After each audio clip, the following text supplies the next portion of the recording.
Viral fever వల్ల ఇటీవల కాలంలో అన్నవరం గ్రామంలో సుమారు 10 మంది దాకా చనిపోవడం జరిగింది.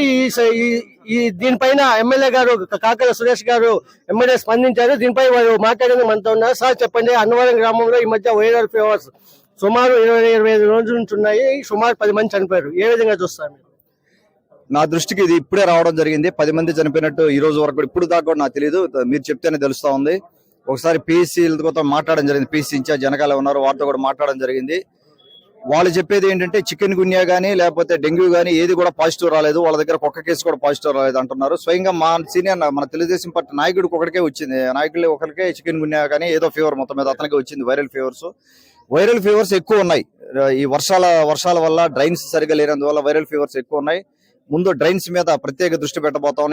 ఈ రోజున మనం ఎంపీపీ మండల ప్రజా పరిషత్ మీటింగ్ లో పాల్గొని ఇప్పుడే బయటికి రావడం జరిగింది. దిశానిర్దేశం చేయడం జరిగింది. అక్కడ అందరికి కూడా హెల్త్ ఆఫీసర్స్ కానీ మన ఎండిఓ గారికి కానీ మన నాయకులకు కూడా ముందు డ్రైన్స్ మీద ప్రత్యేక దృష్టి పెట్టి ఈ సమస్యను పర్మనెంట్ గా పరిష్కారం తీసుకొని మనం ఆలోచన చేయాల్సి ఉంది.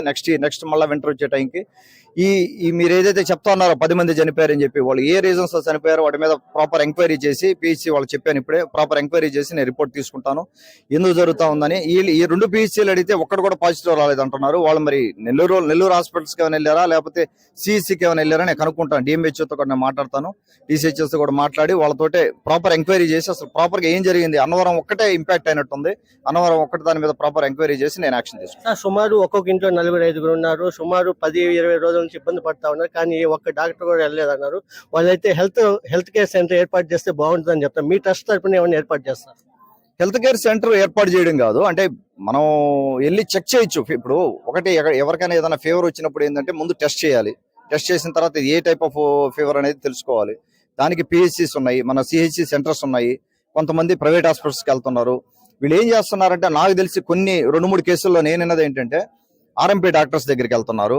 ప్రాపర్ టెస్టింగ్ జరగటం లేదా. దయచేసి ఏదన్నా సివియర్ వచ్చినప్పుడు ఏదన్నా చిన్న వాటికి ఆర్ఎంపీ డాక్టర్స్ దగ్గరికి వెళ్తే తప్పలేదు. కానీ ఏదన్నా సివియర్ ప్రాబ్లం వచ్చినప్పుడు దయచేసి డాక్టర్స్ దగ్గరికి వెళ్ళండి. మీరు టెస్టింగ్ జరగాలి. ల్యాబ్కి వెళ్ళాలి. ల్యాబ్కి వెళ్తే కానీ తెలియదు. ఈ డాక్టర్ కూడా తెలియదు కదా. ల్యాబ్కి వెళ్ళి టెస్ట్ చేసుకుంటే ఏ ఫీవర్ అని తెలుస్తుంది.